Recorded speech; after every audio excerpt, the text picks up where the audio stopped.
Chama cha Demokrasia na Maendeleo Chadema kimesikitishwa sana kupokea kwa masikitiko makubwa taarifa kutoka ndani ya jeshi la polisi zinaonyesha kuwa chombo hicho kinajiandaa kukabiliana kikamilifu na wananchi wanaokusudia kwenda katika mahakama ya rufaa jijini Dar es Salaam. Hatua hii inahusisha usikilizwaji wa kesi ya mwenyekiti wa chama hicho Tundu Antiphas Lissu uliopangwa kufanyika tarehe 6 Julai mwaka wa 2026.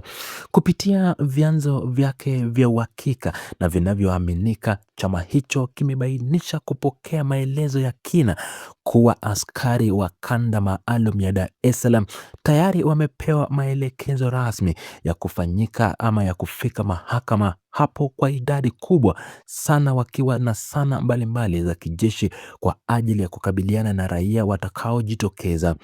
Polisi wameeleza kuwa maandalizi hayo makubwa yanatokana na taarifa walizozipata kwamba chama hicho kimeunda vikundi vya watu vilivyokusudia kufanya maandamano na kusababisha furugu mahakamani hapo wakati wa usikilizwaji wa kesi ya Tundu Lissu.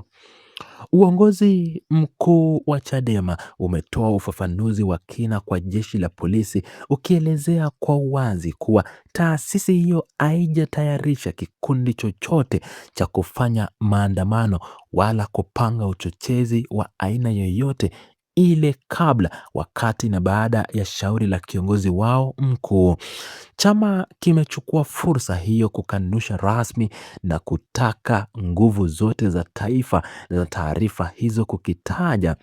kuwa ni mbinu zilizopikwa kwa makusudi kabisa kwa lengo la kuwatia hofu wanachama na Wanatanzania wanaotaka kufika mahakamani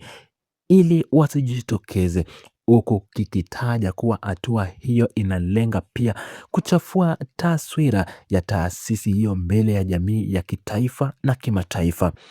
Kutokana na swala hilo, chama kimeitaka mamlaka ya usalama kuimarisha mifumo yake ya kiintelijensia na kuacha kabisa kufanyia kazi taarifa zisizothibitishwa, ambapo zinaendelea kushusha hadhi ya chombo hicho na kupunguza amani ama imani kwa wananchi kwa ujumla. Viongozi wa chama hicho wamekumbushwa matukio yaliyotokea mwezi Aprili mwaka wa 2025 katika mahakama ya hakimu mkazi Kisutu wakati wa usikilizwaji wa awali wa kesi ya uhaini inayomkabili Tundu Lissu, ambapo maaskari waliwakamata, kuwapiga na kuwatelekeza mizituni baadhi ya viongozi na wanachama waliofika mahakamani hapo kufuata shauri hilo. Chadema imesisitiza kuwa haina kumbukumbu au historia ya kufanya fujo katika maeneo yoyote nchini, na kwamba hata wanapokabiliwa na shinikizo kubwa kutoka nje, wafuasi wao wamekuwa wakizingatia utulivu na ustaarabu mkubwa wakati wote wanapodai haki, demokrasia na maendeleo kwa njia za amani. Taasisi hiyo imetoa mwito kwa jeshi la polisi kutosababisha mazingira ya kuumiza raia kwa kufuata maneno ya kutungwa yasiyo na ukweli, na imeendelea kuhamasisha na kuwahimiza wafuasi wao kujitokeza kwa amani mahakamani kuanzia saa 3 asubuhi kufuatilia shauri hilo la kisheria. Mjadala huu umezua maoni mbalimbali kutoka kwa wadau wa kisiasa, ambapo baadhi wamekumbusha kuwa hivi karibuni kumekuwa na matamko yaliyohamasisha maandamano ya kumtoa kiongozi huyo, huku wengine wakionyesha nia ya kwenda mahakamani kuunga mkono upande wa utetezi.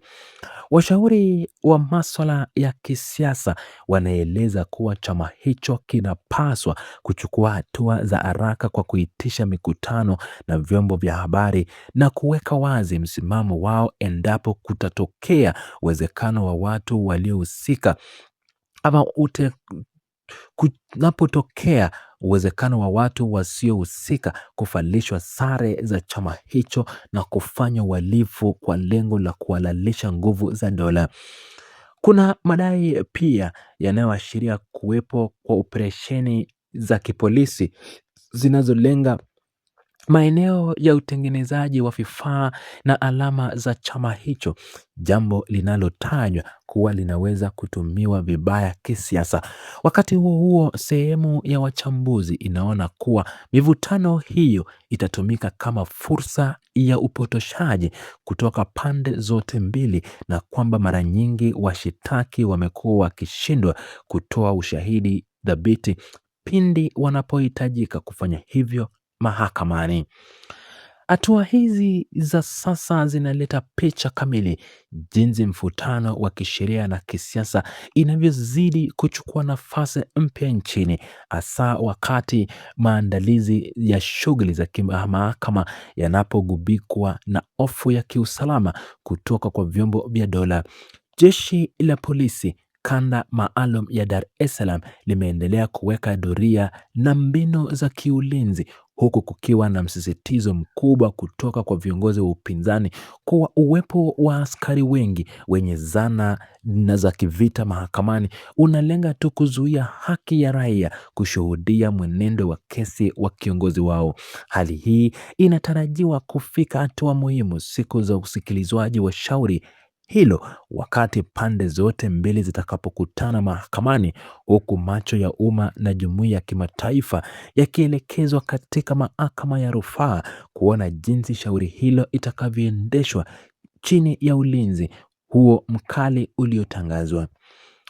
Katika upande mwingine wa mwenendo wa kisiasa nchini, makamu mwenyekiti wa Chadema John Heche ameibainisha kuwa chama hicho